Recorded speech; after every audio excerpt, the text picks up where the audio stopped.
Olá, estamos iniciando a nossa aula 77, que trata do capítulo Fora da Caridade não há salvação.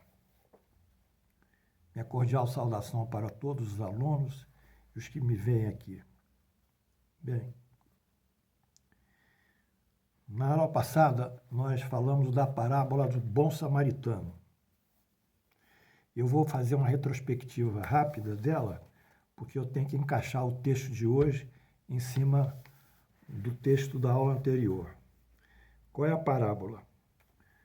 Resumidamente, um homem que descia de Jerusalém para Jericó caiu nas mãos dos ladrões que os despojaram.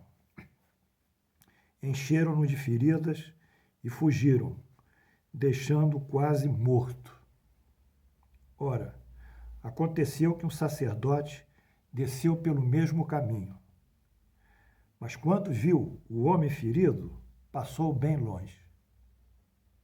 Um levita, que é um responsável pela liturgia judaica na época, era um religioso responsável pela liturgia judaica, pelo cerimonial, um levita que também passou pelo mesmo lugar, vendo, continuou andando.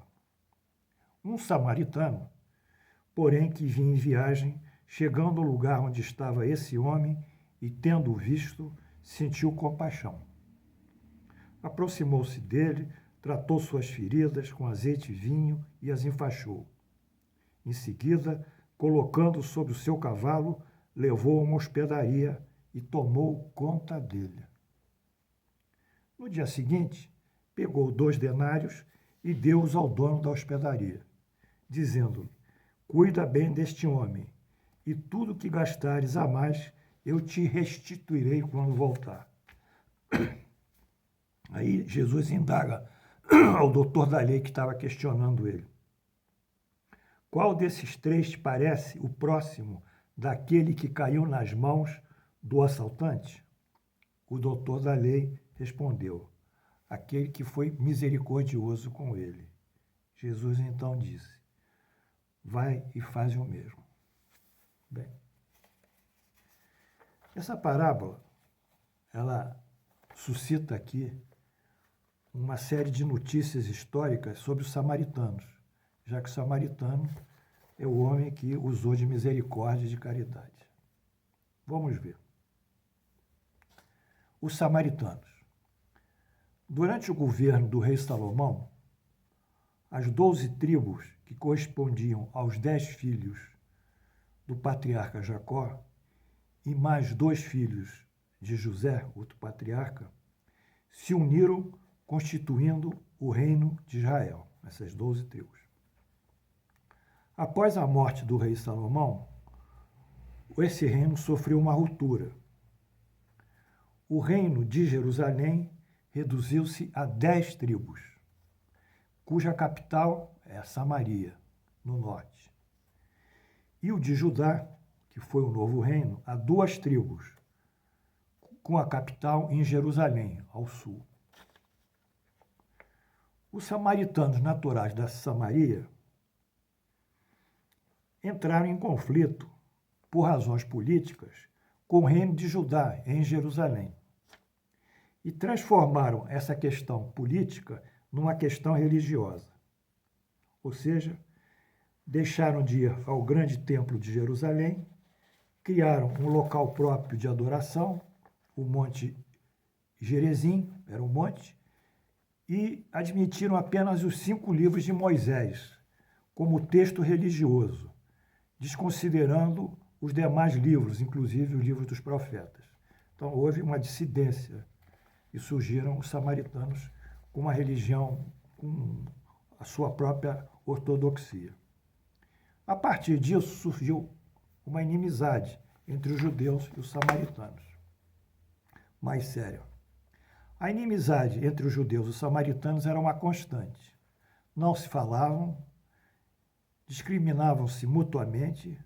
Os samaritanos perturbavam os judeus quando esses iam para Jerusalém, descendo para o sul, tendo que passar pela Samaria. Então havia até um bloqueio, ao ir e vir dos judeus, no sentido de chegar a Jerusalém. Vamos ver os textos bíblicos que apontam tudo isso que foi aqui assinalado. A relação dos samaritanos com os judeus. João 8, 45, 48. Jesus diz: mas porque digo a verdade, não me credes. Quem dentre vós me convence do pecado? Jesus indaga. Se vos digo a verdade, por que razão não me credes? Ele fala para os judeus. Quem é de Deus, ouve a palavra de Deus. Por isso não me dais ouvido, porque não sois de Deus.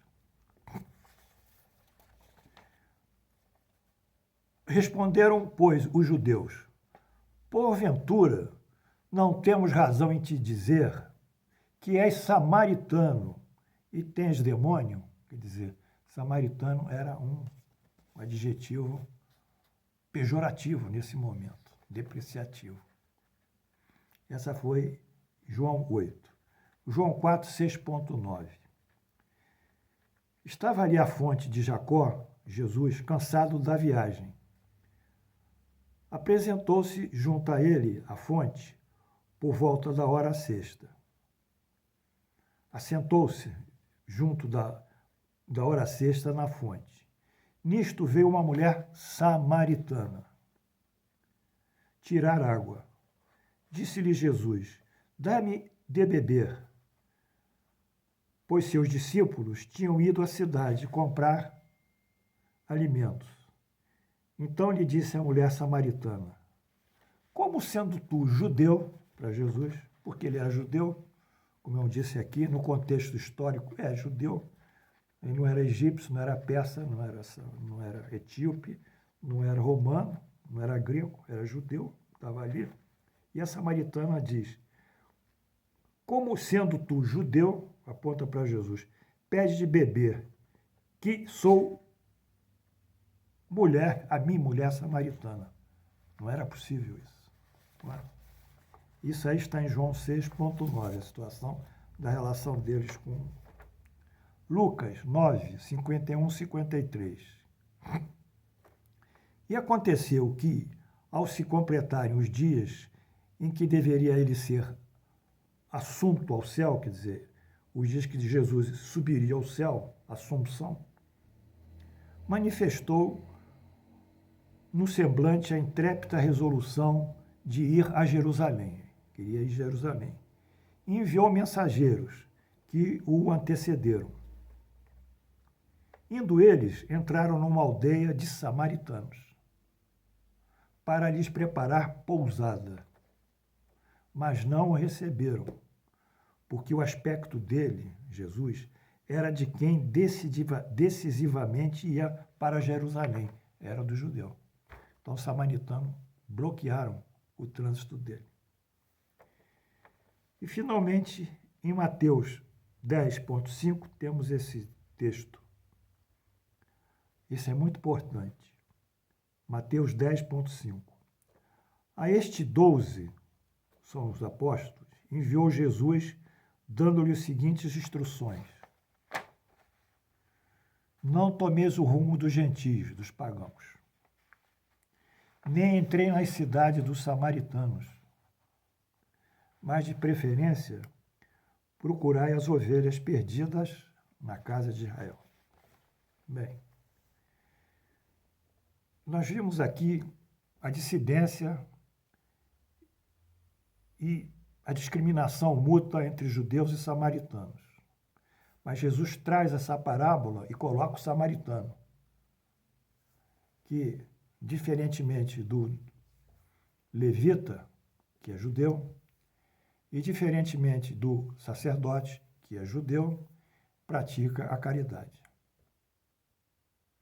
Com isso, ele quer mostrar que a caridade transcende a ortodoxias de religião, as diferenças raciais. É um ato que eu diria ecumênico, atende a todo indivíduo que está em necessidade, em carência, em circunstâncias de sofrimento ou que precisa ser assistido. Então, nesse momento, Jesus vai trazendo a didática dele, que é mostrar justamente o contraste, o conflito que o samaritano provoca, mas justamente ele é o que sobe no caminho da caridade. Então ele começa a movimentar a caridade no sentido geral, ecumênico, eu diria. Mas aqui em Mateus 5 tem uma ressalva ainda. Isso foi início da pregação dos seus apóstolos. Quando ele diz, a estes 12, enviou Jesus, dando-lhe seguintes instruções, não tomeis rumo dos gentios, que é os pagãos, nem entreis nas cidades dos samaritanos, mas de preferência procurai as ovelhas perdidas da casa de Israel. Ora, Jesus era muito prudente. Ele sabia que nesse ato de levar a sua doutrina, os seus evangelhos, esse ato dele tinha que ser gradualizado. Era o início. Ninguém conhecia, ninguém sabia quem era ela, o verdadeiro Messias.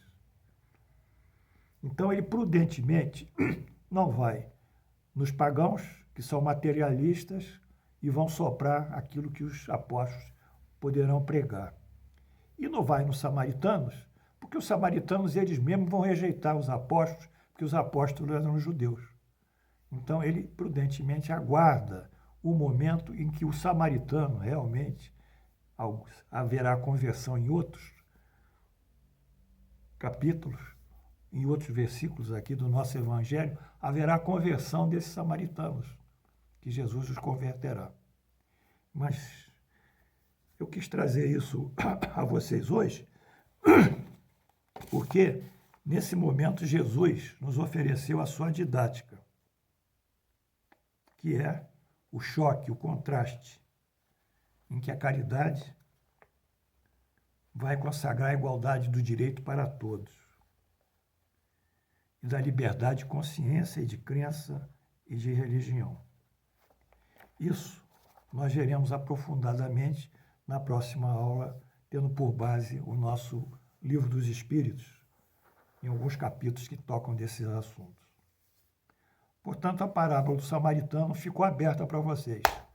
Não é mais uma coisa qualquer que ninguém fala do samaritano, mas ninguém sabe que realmente o que representava o samaritano naquela cultura, naquela época, naqueles costumes, naquela tradição contextualizada, vivida por Jesus.